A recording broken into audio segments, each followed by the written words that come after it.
Isang snack bar po sa Baguio City ang pinasabugan ng lalaking sinampal ng binastos na serbidora, 14 sugatan. Si Freddy Rulyoda sa balita.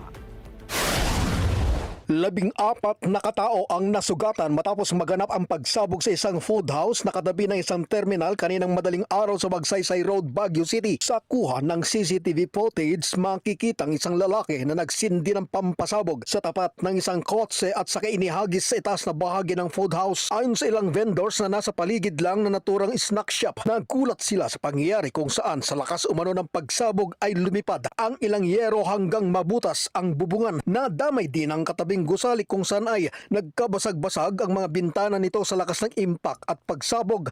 Nagulat lang kami doon sa may sumabog na doon sa ibinato doon sa bubong. Malakas po yung pagsabog. Nagulat lang kami. May sugatan daw po.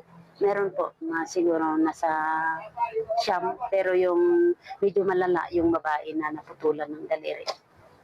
Tapos yung sa hita, yung lalaki. Sa panayam kay Baguio City Police Office Public Information Officer Police Captain Marcy Grace Maron, mabilis namang nakaresponde ang mga tauhan ng BCPO Station 2 sa lugar kung saan ay tinulungan nila ang mga biktimang madala sa ospital. Ayon pa kay Maron, ang lalaking sospek ng pampasabog ay nasa kustodiya na ng Camdas Police Station 2 ng BCPO habang inianda mga kasong isasampa ng otoridad laban sa kanya. Actually, you will be facing several cases.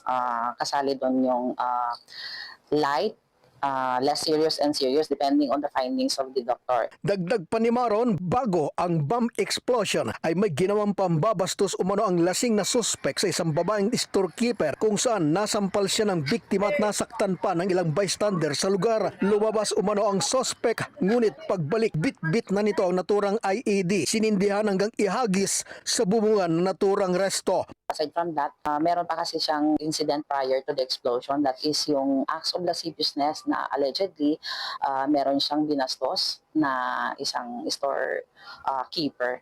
Ang lumalabas is after na meron siyang binastos is sinampal kasi siya nung binastos niya. And then after that, may isang concerned citizen din na nanakit sa kanya. After which, umuwi siya at bumalik para isagawa yung pagpapasabog. Isa sa biktimang tagabantay ng mga gamit sa loob ng resto na nagtamo din ng mga sugat sa iba't ibang bahagi ng katawan ay umano'y nabiglat na bingi sila sa lakas ng pagsabog. Hindi namin alam kung ano yung sumabog kasi. Ilan yung sugatan? 4 kami lang dyan na sugatan. Hindi nga namin alam, yung iba nakatulog na. Kinundi na naman ni Mayor Benjamin Magalong ang naturang insidente at inatasan ng BCPO para may sagawa ang mas malalim na investigasyon sa naturang sitwasyon. According sa initial investigation at sa report ni City Director Ruel Tagal, ang nangyari pala, di umano, nambastos yung isang 32-year-old na may binastos siyang kababaihan. At doon, nag-react naman yung mga ibang mga nakapaligid. Sinugod siya.